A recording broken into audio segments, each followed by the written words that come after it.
Hoy vamos a hablar, lo adelantaba Madalena, aquí estoy, lo adelantaba Madalena esta mañana, les decía a ustedes que si tenían alguna duda que mandarnos, hoy vamos a hablar sobre la hernia de hiato y el reflujo, a ver si lo digo bien, gastroesofágico. Nada, está muy bien dicho. ¿Qué es esto? Está muy bien dicho. Bueno, son dos cosas diferentes.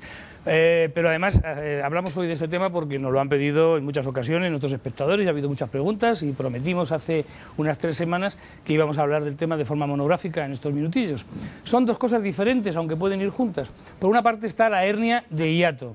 Bueno, la hernia de hiato ahora se la explicaré, pero es un diagnóstico anatómico. Hernia es algo que se sale de su sitio, como una hernia inguinal, pues algo que se sale de su sitio.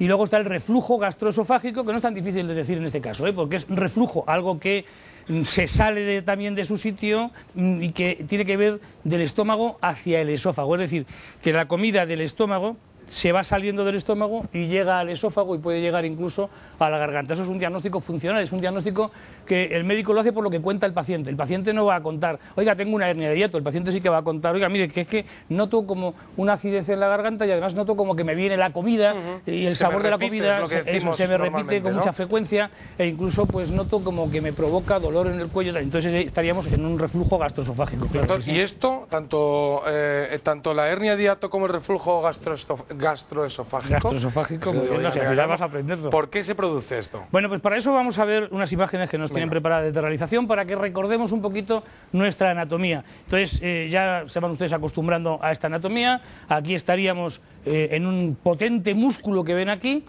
Un potente músculo que imagínense que yo hubiera traído un paraguas. Imagínate un paraguas, lo hubiera abierto aquí el paraguas y esta es la copa del paraguas. Pero el paraguas tiene un pinchito que sale por arriba y otro que sale por abajo, ¿verdad? Es decir, que tiene un agujerillo, ¿verdad? Ahí, bueno, pues esto es el diafragma, ese músculo potentísimo, es el que separa todo lo que hay en el tórax de todo lo que hay en el abdomen. Por tanto, cada cosa tiene su sitio, los pulmones y el corazón están arriba en el tórax y el aparato digestivo está en el abdomen. Pero el aparato digestivo empieza en la boca y termina en el ano, en el recto, por tanto tiene que pasar, de alguna forma tiene que pasar. Pues fíjate ahora, este músculo potente lo que hace es que el esófago que viene por aquí pasa y se convierte en el estómago. Y este agujerito que hay aquí, este agujero que se forma como consecuencia del potente músculo, que lo que va a hacer es que tiene que abrirse a la fuerza porque el esófago tiene que pasar hacia el abdomen y se convierte en el estómago. Claro, ese agujerito es el que se llama hiato. Hiato significa agujero, sin más. Y como este agujero es muy potente, pues los médicos lo conocemos como hiato. ¿Qué ocurre? Vamos a pasar a la siguiente. Cuando se hernia, cuando sale, fíjate como acabas de ver ahora mismo, ¿verdad? Esto ha ocurrido aquí algo en el hiato y entonces el estómago se escapa hacia arriba. Como vemos aquí, se está herniando. Ahí teníamos una hernia, vamos a ver la siguiente, que lo que hacemos es que abrimos aquí, ya hemos abierto el esófago y el estómago. Sí, me gustaría que se dieran cuenta de una cosita. Esta sería la mucosa del esófago. Y aquí ya se ha convertido en estómago. Bueno, el esófago es totalmente alcalino.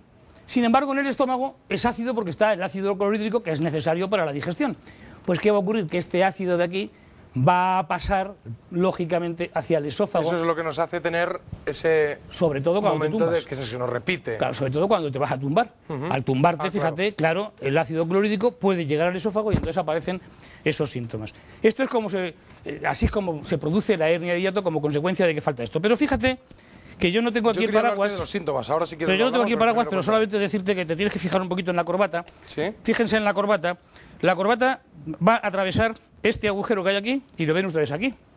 Se está viendo aquí por debajo. Esto sería el esófago, y esto sería el estómago, y esto sería el diafragma, que además está justamente en esta parte. Lo ven ustedes, ¿no? Ven aquí el estómago. Bueno, pues cuando este agujero, que ahora está potente y no se mueve, cuando este agujero desaparece un poquito, la fuerza, pues lo que va a ocurrir es justamente esto. Y entonces ahora tendríamos la hernia de corbata, tendríamos la hernia de hiato, porque el estómago, claro, se ha salido de su sitio. Fundamentalmente eso es lo que ocurre en la hernia de hiato. Bueno, y en la práctica, yo estoy en casa, ¿cómo sé si es que hoy he comido algo que me ha sentado mal, o que se me repite, o que mi estómago hoy tiene un día malo, o realmente es un síntoma de que tengo una hernia de hiato? Pues esa pregunta que haces es muy importante porque lo que intentamos aquí no es diagnosticar, pero sí animarles a ustedes a que se miren y que miren su cuerpo y que conozcan su cuerpo y puedan hacer ese diagnóstico precoz, por supuesto que sí. Bueno, tengan en cuenta que el 40% de las personas de más de 50 años podemos estar padeciendo una hernia de hiato o incluso un reflujo gastroesofágico. Ya han visto cómo se produce y por qué se produce. Bueno, pero fundamentalmente se desarrolla en las personas de más de 50 años que tienen sobrepeso, obesidad, también en el embarazo por la presión en el abdomen. Lógicamente del útero al crecer puede estar empujando el estómago hacia arriba.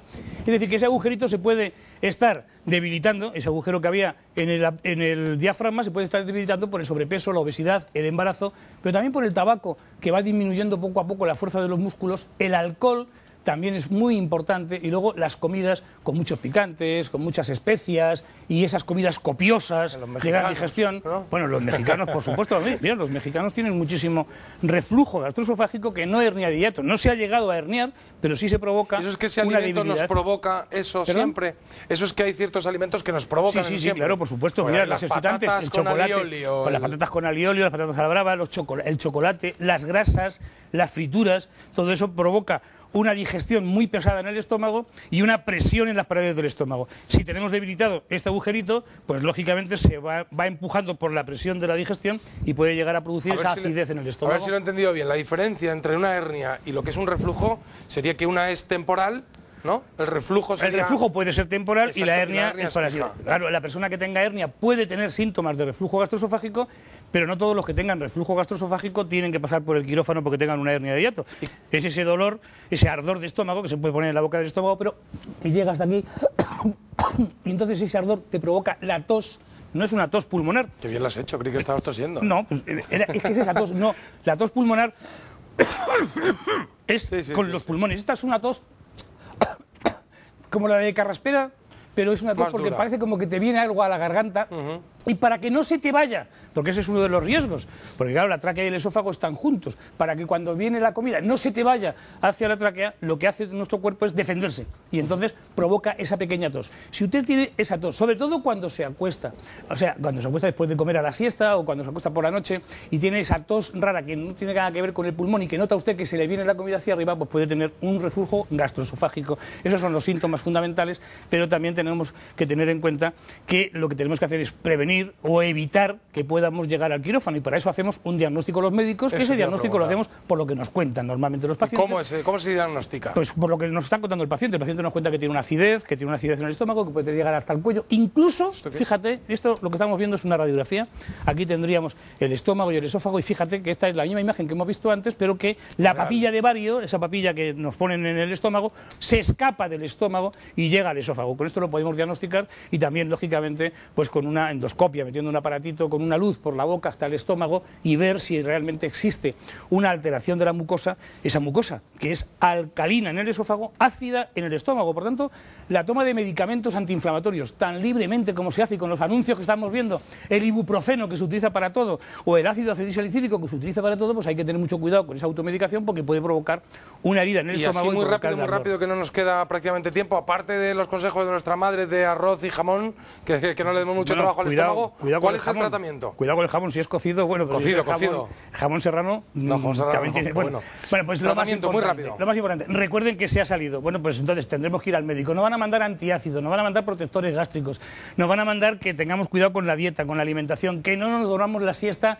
inmediatamente después de comer, que no nos acostemos por la noche después de cenar. Pero algo muy importante es levantar la cabecera de la cama 8 o 10 centímetros, nada más, con un taco de madera en la cabecera, o bien esas camas que ahora venden con esos colchones y los somieres articulados, y entonces levantarlo.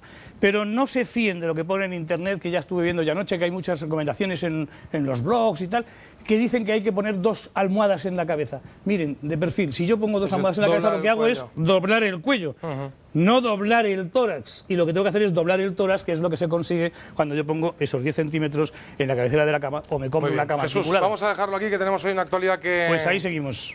Mañana estaremos por aquí. Ya, gracias. Mañana estaremos por aquí y vamos a hablar de implantes dentales. Implantes dentales. Pues ya Hasta saben, luego. si tienen alguna duda, nos la mandan al correo. Nosotros seguimos.